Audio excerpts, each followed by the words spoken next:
ಇಂದು ಸುಕ್ಷೇತ್ರ ಆಯನೂರು ಗ್ರಾಮಕ್ಕೆ ಸದ್ಗುರುವರು ಮೌಲಾ ಸಾಹೇಬ್ ತಾತನವರು, ಅದೇ ರೀತಿಯಾಗಿ ಕಾಸಿಂ ಸಾಹೇಬ್ ತಾತನವರು, ಆದಿಗುರುವು ಜಗದ್ಗುರು,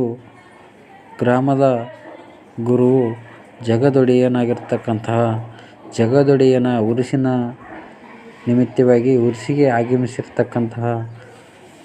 ತಾತನವರಿಗೆ ಊರಿನ ಗುರು ಹಿರಿಯರು, ಅದೇ ರೀತಿಯಾಗಿ ಸದ್ಗುರುಗಳೆಲ್ಲರೂ ಗುರುವಿಗೆ ಅರ್ಪಿಸಿ ಸನ್ಮಾನ ಮಾಡುವುದರ ಮುಖಾಂತರ ಉರುಸಿಗೆ ಚಾಲನೆಯನ್ನು ನೀಡಿದರು. ಇಂದು ಸುಕ್ಷೇತ್ರ ಆಯನೂರು ಗ್ರಾಮಕ್ಕೆ